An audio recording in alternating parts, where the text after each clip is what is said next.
Bonjour tout le monde et bienvenue sur ma chaîne Alizé Tarot Astro. On se retrouve aujourd'hui pour la vidéo de guidance du mois de mars 2021 pour les personnes qui sont nées sous le signe chinois du serpent.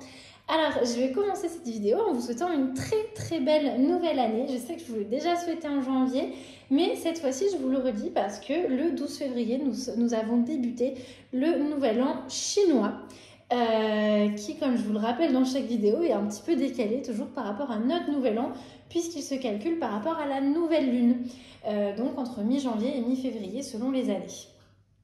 Comme vous avez pu le voir, j'ai pas fait de vidéo particulière pour le nouvel an chinois et j'en suis bien navrée, parce que j'avais un projet que je trouvais ma foi fort sympathique, mais qui demandait beaucoup de temps de réalisation. En plus, entre-temps, je me suis fait vacciner contre le Covid et j'ai reçu le vaccin. Je fais partie de ceux qui ont eu la chance de pouvoir le recevoir et c'est vrai que ça m'a beaucoup fatiguée. Bref, je suis pas là pour raconter ma vie, mais quoi qu'il en soit, voilà, j'ai été trop fatiguée, j'ai pas eu assez de temps et je préfère ne pas le faire que de faire les choses mal ou en me sentant stressée et du coup en n'y mettant pas vraiment tout mon cœur. Donc voilà, j'espère que vous m'en voudrez pas. On va essayer de garder ce projet en tête pour l'an prochain, du coup pour l'année du tigre, tant pis. Et on continue quand même avec le tirage habituel pour le mois de mars. Et puis voilà, j'espère que cette année du bœuf de métal vous sera très positive. Et on va voir du coup en tout cas ce que vous réserve ce mois de mars. Petit rappel, comme d'habitude, vous êtes né sous le signe du serpent. Si vous êtes né en 1929, 1941, 1953, 1965, 1977, 1989, 2001 ou 2013. Attention, on parle d'année chinoise, donc toujours pareil, si vous êtes né en tout début d'année, janvier, février, je vous invite à vérifier que vous n'êtes pas concerné par le signe de l'année précédente, et donc en l'occurrence le dragon. Ceci étant dit, je vous explique le programme pour aujourd'hui, c'est le même que le mois dernier, ça n'a pas changé parce que je le trouvais pas trop mal. On va commencer par tirer une arcane majeure du Everyday Tarot de Brigitte. Donc voilà, j'ai juste enlevé les arcanes majeures pour qu'on puisse aller voir de ce côté-là. Et donc, ça viendra nous donner le thème global, le thème important pour vous en ce mois de mars. Ensuite, on prendra tout le paquet du Lucid Dreams Beginner's Tarot de Saint-Soleil pour aller tirer 6 cartes. Et donc, avec ça, on aura notre tirage général pour toutes les personnes nées sous le signe du serpent. Dans un second temps, on ira voir de manière un petit peu plus personnalisée pour chaque élément, pour chacun des 5 éléments, une plante. Voilà, j'ai décidé de travailler sur le thème des plantes parce que le mois de mars symbolise le retour du printemps quand même, donc je trouvais que c'était assez à propos. Et donc voilà, le Botanical Deck de Jessica Bott, plus connue sous le pseudonyme de The Cracked Amethyst. Du coup, c'est un deck qui contient un jeu de tarot et un oracle. Donc nous, on travaillera qu'avec l'oracle. Voilà, maintenant que les présentations sont faites, on peut se lancer tout de suite dans le tirage. Et du coup, c'est parti. On va commencer avec l'arcane majeure qui va venir marquer votre mois, qui va venir nous donner la teinte globale ou peut-être importante pour vous en mars. Allez, on va bien mélanger.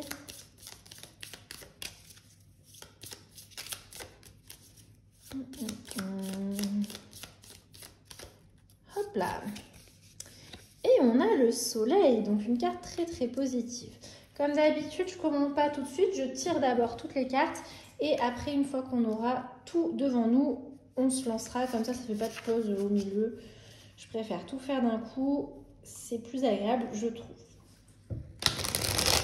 Allez, donc on va bien mélanger le jeu. En tout cas, on va essayer. Voilà, merci bien. Hop là. Sont assez rigides ces cartes. Hop. Allez, du coup, c'est parti pour 6 cartes. Ok. La première qu'on va aller chercher, c'est votre état d'esprit à la fin du mois de février, au début du mois de mars. Donc, l'état d'esprit en transition entre ces deux mois. La seconde carte, elle va venir nous parler, hop là, voilà, d'un objectif que l'on vous invite à poursuivre ce mois-ci. La troisième carte, hop, elle va venir nous parler d'un obstacle, pardon, qui pourrait se dresser sur votre chemin. Ok. Hop là. On a ensuite les ressources dans lesquelles vous pourrez puiser ce mois-ci. Décidément, il y a tout qui tombe. Un accomplissement pour vous ce mois-ci. Et enfin, votre état d'esprit à la fin du mois et du coup en transitionnant vers le mois d'avril. Hop là. Allez, bah c'est parti, on regarde ça tout de suite. Pour commencer, on va aller voir dans quel état d'esprit vous quittez. Non, pardon, excusez-moi, je vous ai même pas parlé du soleil. Oh là là, je m'emballe. Faisons marche arrière. Du coup, le soleil en carte principale de ce mois-ci vient nous parler d'un retour de l'optimisme. Le soleil est une carte qui est très très optimiste. J'ai eu du mal à le dire. Elle est souvent représentée par un enfant. Il y a très très souvent un très jeune enfant sur la carte du soleil au tarot. Pourquoi? Parce qu'elle vient nous rappeler cet état d'esprit qu'on a quand on est enfant où on croit en la magie des choses en fait, et du coup forcément on est beaucoup plus optimiste que à force de certaines leçons de la vie où on n'ose plus croire en telle ou telle chose. C'est un petit peu cette naïveté, mais pas dans un sens négatif, vraiment au contraire dans un sens très positif, où on a envie de croire aux choses et du coup on se replace un petit peu de nouveau avec ces yeux de très jeunes enfants qui sont prêts à accepter ce qu'ils voient en fait, tout simplement, et même ce qu'ils ne voient pas. Parce que voilà, parce qu'ils ont envie d'y croire, tout simplement, et parce qu'ils ont confiance en fait, surtout. Ils ont confiance. Donc on a une certaine forme de confiance ou peut-être un regain de confiance, en tout cas si ce n'était pas le cas les mois précédents, pour vous ce mois-ci en votre vie et en ce qu'elle vous réserve, peut-être en confiance envers les autres aussi, mais voilà, un gros optimisme pour vous ce mois-ci. Un mois de mars placé sous l'optimisme.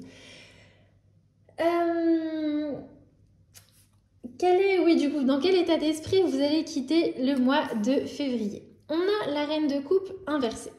Alors attention, la reine de coupe inversée, elle nous parle justement de sentiments d'insécurité, d'être un petit peu trop sensible et du coup ça nous rend très fragiles dans la codépendance. Soit on en donne trop à certaines personnes, soit au contraire on tend vers le côté un petit peu... Enfin oui, on en donne trop et du coup on a tendance à se placer en tant que martyr, pardon, c'est ça que je voulais dire. Et parce qu'on a beaucoup de besoins en fait qui sont pas assouvis au niveau émotionnel, parce que les couples c'est ça, c'est l'émotionnel. Donc effectivement, quand je disais sûrement un regain de confiance, parce que c'était peut-être pas le cas les derniers mois, effectivement apparemment au mois de février la confiance elle était pas spécialement là, en tout cas pas dans un point de vue relationnel ou émotionnel. Voilà, de ce côté-là, il y avait vraiment une énorme insécurité chez vous qui vous rendait vraiment très sensible et qui avait vraiment besoin d'être... Enfin voilà, il y avait vraiment un besoin d'être reconnu et une fragilité à ce niveau-là. Bon, étant donné qu'on a le soleil qui est quand même sorti en arcane, comme thème global de votre mois, je ne suis pas inquiète, mais de toute façon, on va le voir avec la suite du tirage. Quel est en tout cas l'objectif que l'on vous invite à poursuivre ce mois-ci? Très bien, on a la roue de fortune. La roue de fortune nous parle de justement, gardez bien en tête que tout est cyclique et que ça va tourner et que la chance va tourner pour vous.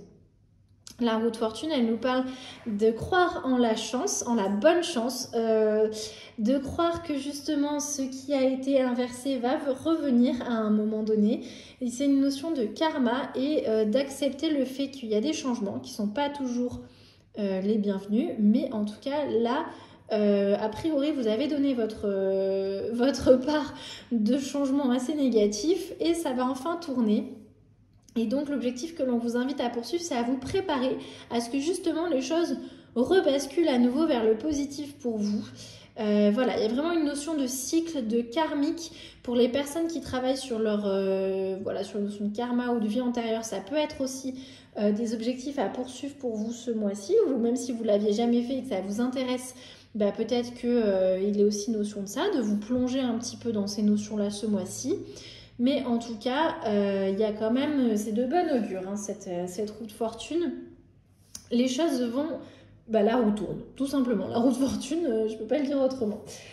Il va y avoir un obstacle sur votre chemin, je suis désolée, il y en a toujours, comme il y a toujours un obstacle et toujours des accomplissements. Parfois les accomplissements sont beaucoup plus grands que les obstacles, et d'autres mois on vivra de manière beaucoup plus intense les obstacles que les accomplissements, mais il y a toujours et de l'un et de l'autre dans chaque mois. Donc autant s'y préparer le mieux qu'on peut. Quels sont les obstacles qui vont se présenter sur votre chemin? Ok. On a les amoureux. Les amoureux, ils nous parlent d'un choix au tarot. Hein.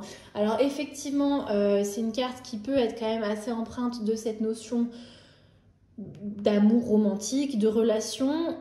C'est surtout, et particulièrement au tarot de Marseille, une carte qui vient nous parler de devoir faire un choix entre deux aspects radicalement opposés de notre vie. Donc l'obstacle, il va venir à la fois de vous et à la fois de l'extérieur ce mois-ci, parce que de l'extérieur, parce que bon, bah, les choix, ils sont forcément par rapport à une situation donnée, mais aussi, c'est un obstacle. C'est aussi, pardon, un obstacle interne à vous-même, parce que ça va être à vous de choisir du coup. Et justement, c'est entre deux choses qui a priori seront vraiment complètement opposées. Et qui vont faire appel à deux valeurs vraiment diamétralement opposées pour vous, mais deux valeurs tout aussi importantes l'une pour l'autre, l'une que l'autre. Décidément, je suis désolée, j'arrive plus à parler. Mais voilà, c'est un choix important, mais vous aurez des ressources dans lesquelles puiser, justement pour vous aider à faire ce choix. Quelles sont ces ressources? Ok, on a l'as de coupe. Alors, il se présente à nous inversé. Il se présente à nous inversé. À mon avis, ça peut vouloir dire que justement, vous allez être capable de ne pas vous laisser déborder par l'émotionnel. Parce que avec l'as, on est toujours, avec les as en général dans le tarot, on est toujours sur une énergie qui est très brute, d'accord? Vraiment, l'énergie brute, l'énergie à l'état pur. Et là, elle se présente sous la famille des coupes. Et je vous l'ai dit, les coupes, c'est l'émotionnel. Qu'est-ce que ça peut nous vouloir dire donc par rapport à vos ressources? Que vous allez être capable de ne pas vous laisser déborder justement par cet émotionnel à l'état brut dans lequel vous étiez un petit peu avec la reine de coupe. Hein. La reine de coupe inversée, là, à la fin du mois de février, on sentait que l'émotionnel avait tendance à déborder et que du coup, ça vous mettait dans une situation qui n'était pas toujours très positive. Dans vos ressources, on voit qu'à un moment donné, vous allez être capable d'inverser la tendance et d'être à l'écoute de vos émotions. Ça ne veut pas dire les réprimer complètement, attention, mais ça veut dire aussi ne pas savoir garder un pied sur terre quand même par rapport à ses émotions et savoir ne pas se laisser déborder. Bon, comme je vous le disais, ce choix qui va se présenter à vous, il va vous demander de faire, comment dire, de choisir entre deux choses radicalement opposées. Et du coup, c'est une bonne chose que vous ayez la capacité ce mois-ci, que vous retrouviez en tout cas la capacité ce mois-ci à ne pas vous laisser trop déborder par vos sentiments, parce que justement, ça va vous aider à faire un choix de manière beaucoup plus éclairée, je pense. Du coup, quel va être votre accomplissement ce mois-ci? Ok, on a la tempérance. Ça fait quand même 1, 2, 3 arcanes majeures sur 5 cartes. Hein, les gars, je ne sais pas si vous vous rendez compte, il y a 22 arcanes majeures sur 78 cartes. Donc, c'est quand même pas, statistiquement parlant, non plus hyper courant d'avoir autant d'arcanes majeures qui sortent. Mais ce mois-ci, vous n'êtes pas les seuls. Vous n'êtes vraiment pas les seuls. J'ai un ratio de 1 sur 2, enfin de 3 sur 6. Dans presque tous les tirages. Il y a beaucoup d'arcanes majeures qui ressortent, beaucoup de choses intéressantes en ce mois de mars. Hein. Beaucoup de sentiments intenses. La tempérance, en l'occurrence, vient nous parler de retrouver l'équilibre. Et donc justement, c'est ça que je vous disais, de savoir par rapport à ce choix, à mon avis, vous allez réussir à faire le choix et ça va vous permettre de retrouver un certain équilibre. Parce que vous allez savoir trancher à un moment et parce que vous allez du coup avoir été capable à un moment donné ce mois-ci de ne pas vous laisser déborder par vos émotions. Et regardez, la tempérance, justement, on retrouve ces fameuses coupes et cette fois-ci, elle ne déborde plus. Cette fois-ci, c'est plus des énergies ultra brutes comme ça. La tempérance, c'est vraiment la carte qui maîtrise très bien l'eau et qui, vous voyez, elle jongle de manière mais complètement improbable. Alors là encore ça va, mais il y a des cartes où vous voyez l'eau elle passe au-dessus de sa tête et tout. Hein. Franchement, elle gère et encore une fois, l'eau c'est l'émotionnel. Donc vous allez retrouver un équilibre à ce niveau-là, une harmonie, surtout je pense au niveau émotionnel. Je pense que l'émotionnel va être très fort pour vous au mois de mars. Et il y a aussi une forme de guérison, du coup, grâce à ça. En tout cas, vous allez retrouver le contrôle sur vous-même. Vous allez retrouver une forme de modération, de tranquillité, de sérénité, de calme. Et donc, c'est très, très en lien, effectivement, avec ce soleil-là qui était tout à fait serein. Et qui avait, voilà, qui était confiant, serein, calme, paisible, parce qu'il a confiance. Bon, bah très bien, je vous comment vous allez le quitter ce mois de mars pour entamer le mois d'avril. Dans quel état vous allez être? On a le 5 d'épée, d'accord. Alors le 5 d'épée, il vient nous parler quand même d'une certaine compétitivité. D'avoir envie de gagner à tout prix. C'est aussi assez en lien avec ce soleil-là, qui est quand même, qui dit énergie solaire, dit énergie assez masculine. C'est pas... ça n'a rien à voir avec le fait d'être une femme ou un homme ou de se sentir une femme ou un homme. On a tous en nous des énergies masculines et féminines à certains degrés, peu importe le genre qu'on veut afficher ou pas d'ailleurs. Et ça peut varier en plus tout au long de notre vie pour certaines personnes. Notre degré de féminité ou de masculinité. Donc quand je dis c'est une énergie très masculine, c'est voilà, ça n'a rien à voir avec le genre que l'on a ou que l'on s'attribue. C'est une énergie très solaire, donc très masculine, et qui du coup peut être effectivement parfois un petit peu combatif. Hein, beaucoup plus franc du collier comme ça et qui fonce. D'ailleurs on le voit, hein, cet enfant il est à dos de cheval, il a son petit drapeau là, il s'en va mener une campagne, il n'y a pas de souci là-dessus. Donc, si je reprends un petit peu ce tableau-là qui se dresse devant nous, ce qu'on voit pour vous en ce mois de mars 2021, c'est que l'émotionnel va être très très important. Vous quittez le mois de février en n'étant pas super serein au niveau émotionnel. Il y a une certaine forme de faiblesse, de fragilité en tout cas, à la fin du mois de février ou au début du mois de mars, je ne sais pas. Mais en tout cas, dans ces eaux-là, mais on voit que la roue tourne et qu'une fois que vous allez réussir à trancher, à faire un choix en mettant un petit peu justement, en calmant un petit peu votre émotionnel ou en tout cas en le laissant moins vous gouverner totalement et complètement, vous allez être capable voilà, de trancher et ça va vous permettre de retrouver un certain équilibre, une certaine sérénité. Et c'est ce soleil-là hein, qui est serein, qui est confiant, qui va ensuite pouvoir gouverner votre mois de mars. Attention, ceci dit, vers la fin du mois, ce fameux soleil va vous rendre un petit peu compétitif et va vous donner envie comme ça de gagner à tout prix. C'est pas toujours très...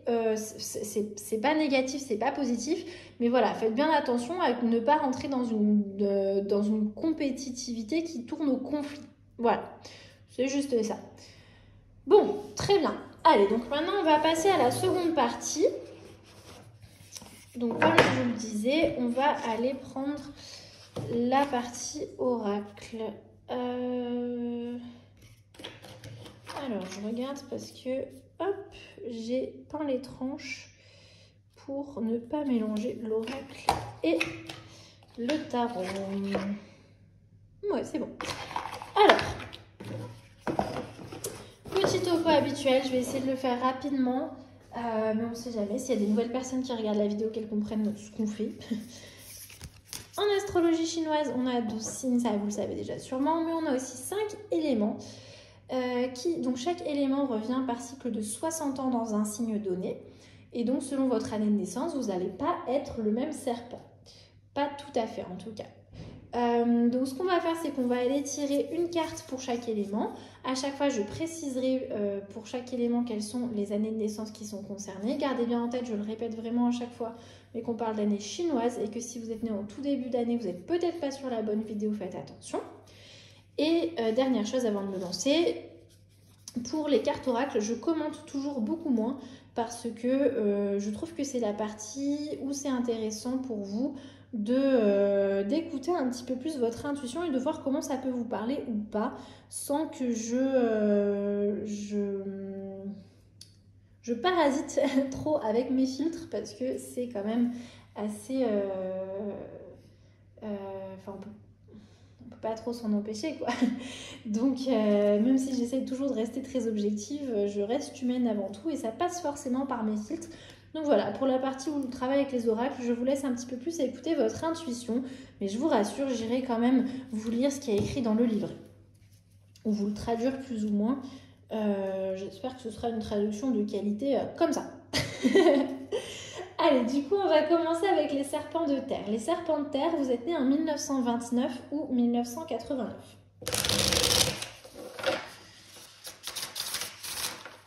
Allez, donc 1929 ou 1989, les serpents de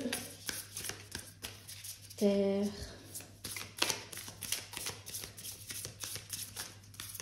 Donc,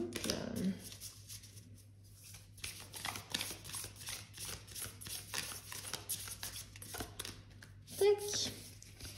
Ok, on a un poison, on a le hemlock. Alors, je suis franchement pas douée en plantes en français, alors en anglais, bah pas plus du coup. Donc ce que je vais faire, c'est que je vais vraiment essayer de penser, quand je posterai les vidéos, à chercher la traduction en français de ces plantes-là et de la mettre dans la partie description. Donc voilà, je vous invite à regarder et si je l'ai pas mis dans la description, bah, vous pouvez m'insulter en commentaire. Mais pas trop violemment, s'il vous plaît. Alors, hemlock, donc. Je vous lis les mots, je vous lis ce qui est écrit. Hein, vous voyez, pour chaque plante, on a quelques mots-clés et quelques petites phrases. Donc voilà, je vous lis tout simplement, je vous traduis ce qui est écrit dans le livret. Alors, les mots-clés associés sont la punition, la prison et le temps. Ok, super, bonne ambiance. Alors, qu'est-ce qu'ils nous disent? Que c'est une plante qui contient de la conine, qui agit directement sur le système nerveux et que même une petite dose peut causer de la paralysie et donc ensuite ça mène à une paralysie respiratoire et donc à la mort par asphyxion. Génial. Par asphyxie, pardon, excusez-moi, comme je suis en train de traduire de l'anglais. Et en fait, du coup, notre conscience reste intacte pendant que le corps est affecté. Du coup, c'est quand même pas la folie. Et la plante est connue pour être la cause de la mort de Socrate quand il a été comment on dit condamné à mort. Excusez-moi, j'arrivais plus à trouver le mot condamné. Ça, c'est le problème quand je traduis en anglais. Après, mon cerveau a du mal à repasser au français. Bon, donc on a une notion de punition, évidemment, avec cette notion de Socrate et de la sentence à mourir. Une notion de prison, parce qu'on est prisonnier de son propre corps. Et une notion aussi de temps, de paralysie. Écoutez, j'avais dit que je commenterai pas beaucoup plus, donc voilà, je vais pas beaucoup plus commenter, même si j'ai très envie, je vais me retenir. Tout ce que je dirais, c'est que voilà, soyez bien attentifs ce mois-ci à ce qui peut vous paralyser et vous faire perdre du temps. On va maintenant passer au serpent d'or ou serpent de métal, c'est la même chose. Moi j'aime bien dire or parce que voilà, c'est beaucoup plus classe quand même tout de suite. Et donc les serpents d'or, vous êtes nés en 1941 ou 2001.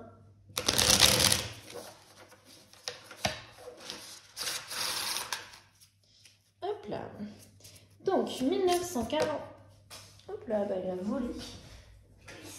1941-2001, les serpents d'or.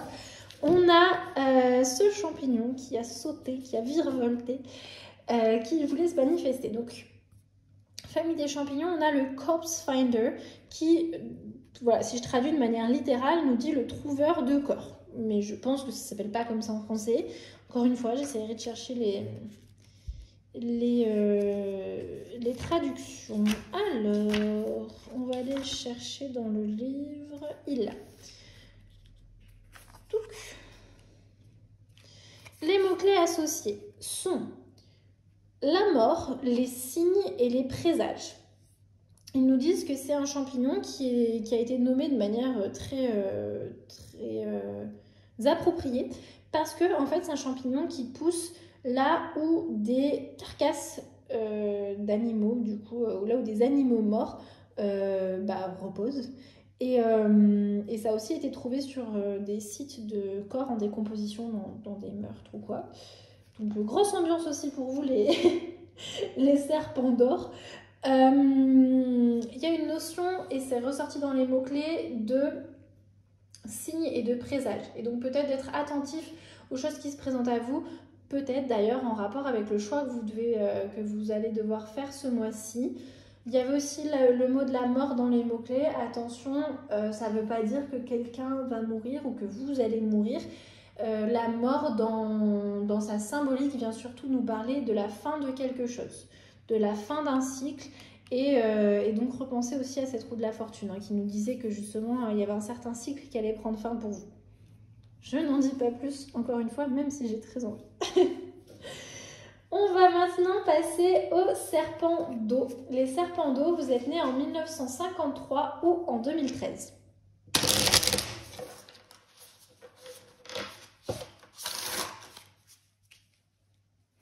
Allez, donc 1953, ok, d'accord, ou 2013, hop là, les serpents d'eau. On a de nouveau un poison, on a les pois du rosaire. Je suis désolée, je suis très nulle en plantes. Franchement pas, je suis vraiment pas une sorcière verte. Alors, où est-ce qu'il est? Je cherche. Poison. Là. Donc. Alors, les mots-clés associés sont le risque, l'absurdité et les bêtises, mais les bêtises dans le sens absurde, encore une fois. C'est vraiment une bêtise de se lancer là-dedans alors qu'on ne sait pas. Dans ce sens-là. C'est foolishness en anglais, mais je ne saurais pas vous le traduire en français parce que je ne crois pas qu'on ait un terme qui représente exactement la même chose. C'est le fait de faire des choses sans penser aux conséquences ou aux actes. Alors, qu'est-ce qu'ils nous disent? Que c'est une plante qui est connue pour ses graines d'un rouge très vif, qui sont souvent utilisées comme des perles pour soit des bijoux, soit des rosaires, donc d'où son nom. Et une perle contient assez de poison pour tuer un adulte humain. Et du coup, les joailliers, et en fait, les joailliers, les gens qui font des bijoux, ils doivent enfoncer une aiguille à travers les graines rouges, justement. Et du coup, ils prennent le risque de se piquer avec l'aiguille et qui contiendrait du coup un peu de poudre de cette graine-là et du coup de mourir. Donc d'où justement ces mots-clés qui sont la prise de risque, l'absurdité et de faire les choses sans trop faire attention aux possibles conséquences. C'est pas forcément une mauvaise chose de faire des choses absurdes, de prendre des risques, mais si vous le faites, faites-le en conscience que vous encourez des risques et en vous demandant peut-être si le jeu en vaut vraiment la chandelle. Encore une fois, je trouve qu'on on retrouve assez fortement cette notion d'un choix important et vraiment d'un dilemme qui va se présenter à vous ce mois-ci. Du coup, je ne vous aide pas plus. Désolé. On va maintenant passer aux serpents de bois. Et les serpents de bois, ils sont nés en 1965.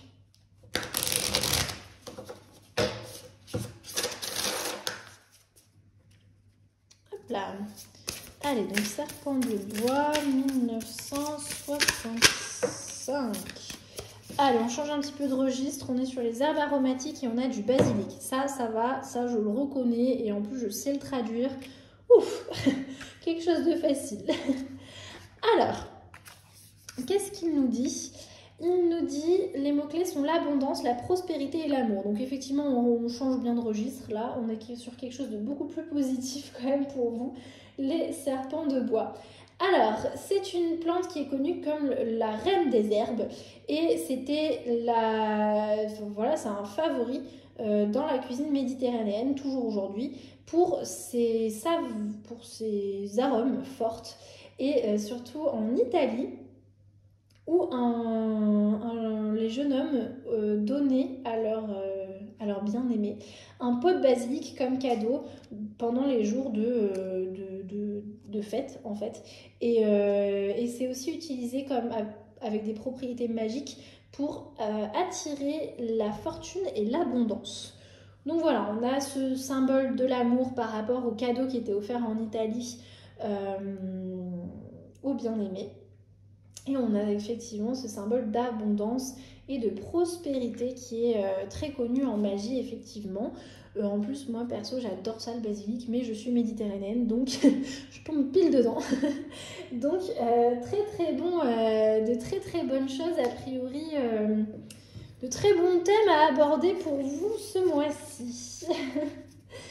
On va terminer avec les serpents de feu. Et donc les serpents de feu, vous êtes nés en 1977.